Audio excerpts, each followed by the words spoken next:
Hey, welcome back to Rob's Garage Woodworking. Today I've picked up a Ryobi R1631K. Is that what it is? Oh yeah. R1631K fixed base router. So this is 1.5 peak horsepower. It's got a 1/4 inch collet. It's got an 8.5 amp motor. It's a universal motor, which is louder, not an induction motor. The speed of this is 2,500 RPM, and it is a 25,000 RPM single speed router. It includes 3 router bits, 5/16 straight bit, 5/32 Roman OG, I think it's OG, it's not OG, is it? No. Anyway, and a 1/4 inch roundover bit. So the features on this, it's got a micro adjustment knob, quick release for fast depth adjustments. It's ergonomically designed. It has LED lights in it somewhere, which we'll find, and it costs $98 Canadian, and it comes with a 90-day warranty. So we're gonna unbox this. We're gonna crack this sucker, open her up, and see what's inside. So it's just taped in. It's actually heavier than I expected it to be when it comes with the bag. So the bags are kind of nice, but I don't know. I don't use the bags for anything. I have toolboxes and things. I never put the tools back in bags. So kind of nice bag though, actually. Oh. Slot A, we have a piece of cardboard with your operator's manual. And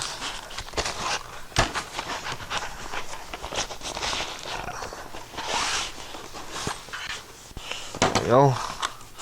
There's the router. And it's the cord.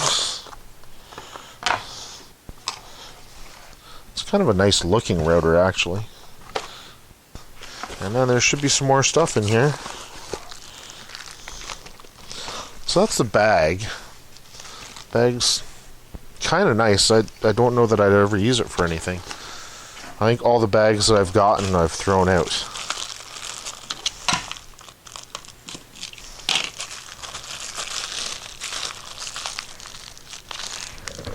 Oh, I certainly don't want you getting into this.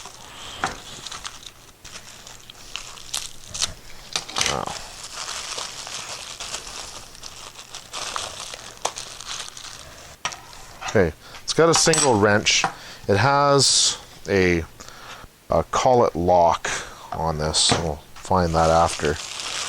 And then here are your router bits that it came with.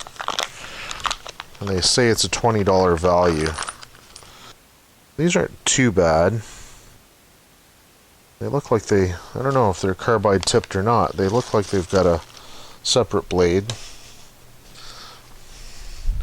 And they have a bearing on the top, which is nice. So this is the round over.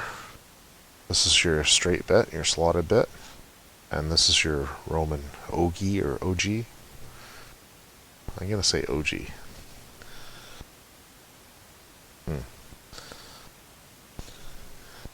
Anyway. So it's nice to get some free bits.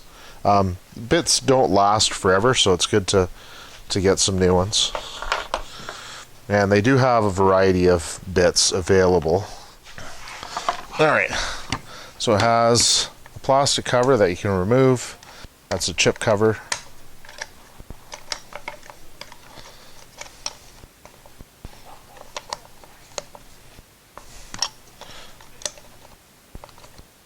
That's not hard to put in at all, is it? Alright, so you can kind of squeeze it and put it in. Overall, it's nice looking. Your on-off switch is on the side here. So, pretty easy to get to, actually. My old one had it on the top. And then you have your handles, which fit better if it's facing towards you. The router's facing towards you and bring it along. Now, on the bottom, it has this plastic cover Then it has a variety of mounting holes here, or not a variety, it has some mounting holes that you can mount to your router table. So these look like they will fit the table that I already have. So the quick release is up against the threads, so you push that in and you don't have to adjust the knob handle. That just takes the threads out of the way. Okay. So, I see. Instead of turning the handle all the time, you can just push this in and adjust it. Okay, well, that works pretty good. Now, at the top of this, it has like a hex head, and it says in the manual that you can get a T-handle, and you put your T-handle in through the top, and you can turn that, and you can adjust this in your router table, which is a genius idea. The problem is, it doesn't come with the T-handle.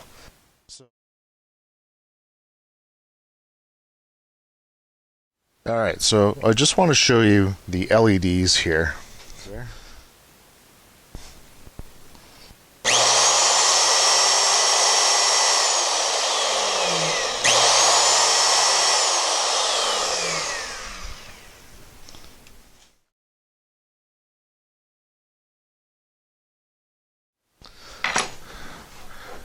Alright, so if that's turned, you can't lock it. You have to turn this so it's straight, so that the guides are there. Push that in, and that locks it. Now, I'm going to have to hold that in, and then with the wrench, so take off your other cover on the back, and then you want to loosen your collet, right? And you don't really have a lot of room here to loosen that. Alright, so that kind of sucks. So that's not really, I really don't like this setup. I don't think this is a good setup. I would have liked the old-fashioned way where you have two wrenches and you just unscrew it.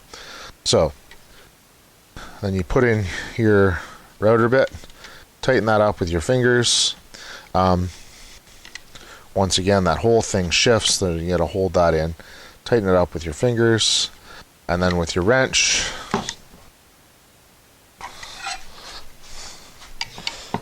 yeah, this is really quite aggravating.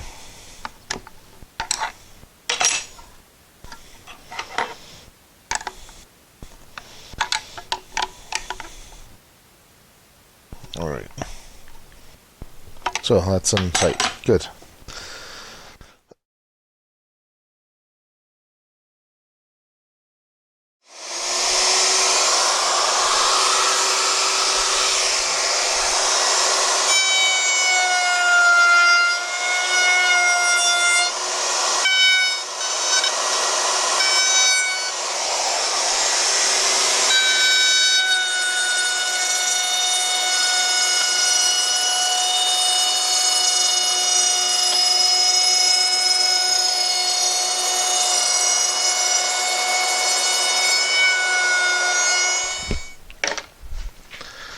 Alright, so I finished off the chamfer cuts for my wrench holder, that project that I'm working on right now.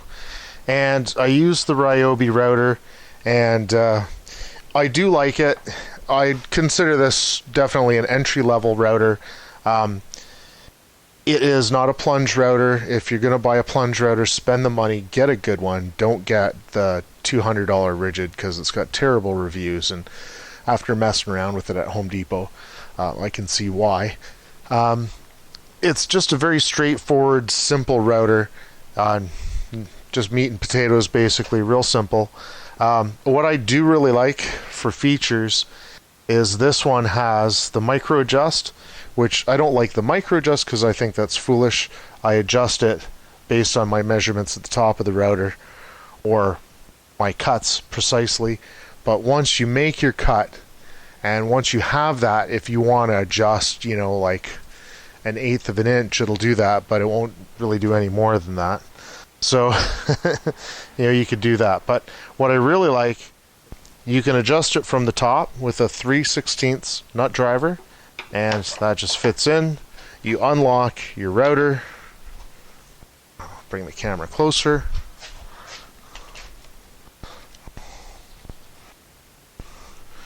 And then you can adjust the height of your bit.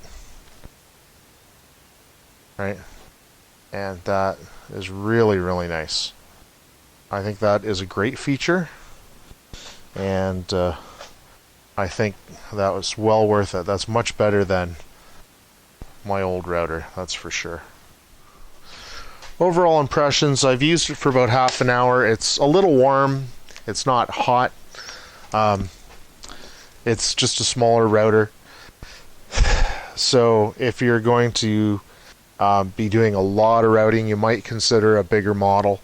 But if you're just replacing a crappy old one like I did, or if you're a beginner or you don't do a ton of routing, something like this is a really great value. It's a decent router for $100, and that's the Canadian price. It was like $98, plus tax. So really great value, decent overall construction that I could tell without taking it apart. Well, let's just say I think it's a pretty decent router. Time will tell, but based on the other Ryobi tools that I've had, they do tend to last a long time. Now, they're not the best tools, but they're a good tool at a good value point. So if you want something that's really strong, obviously you might want to spend a little bit more money, right? If you want something that can handle the big tough jobs, you're not going to buy the entry-level tool. But for the homeowner, for the beginner woodworker, a tool like this is really good, and you're really going to like it. And it came with 3 bits, which are great, and it's just a good value. So yeah, it's a good quality entry-level tool. So thanks for watching.